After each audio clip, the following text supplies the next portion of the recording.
First of all, thank you very much for your time. It's a pleasure.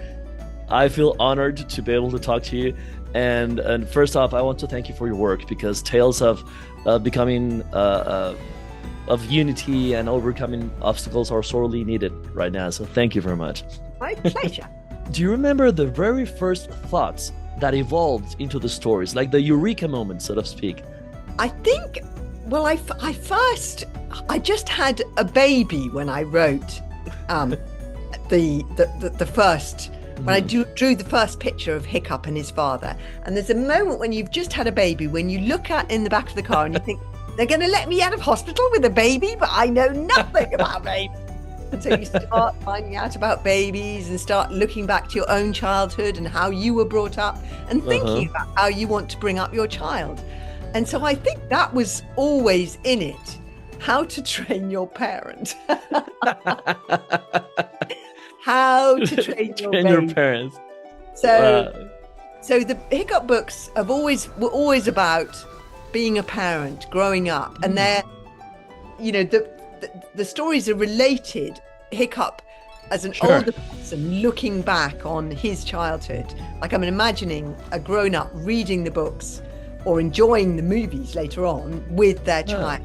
And in doing it, when you're doing that, you're sort of going back to your childhood when you might have believed in dragons. Because I think sometimes, children have a lot to teach us about, That's right. They do. That's right. Being a parent teaches you a lot. We have got to learn from their hopefulness, their belief in the impossible. It's been said that once an artist puts his work forth into the world, it belongs to whoever reads it or absorbs it. What has been the most interesting take or interpretation of your books that has surprised you, for better or worse? I don't know. Yeah. And I suppose that is what is kind of wonderful about having your book made into a movie, is that it then takes on another life. I mean, the books are always there. The books are always there. But then the movie takes it into a whole, you're then getting somebody else's interpreter. They're engaging with it. And the surprises that you get. I mean, John Powell's music, that incredible music. The score is wild,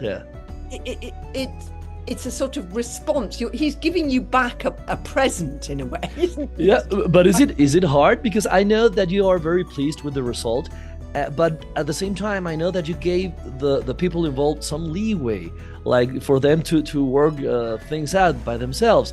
I mean, I always give my opinion on things, but you do have to sort of trust. And that can be nerve-wracking when you love something very much.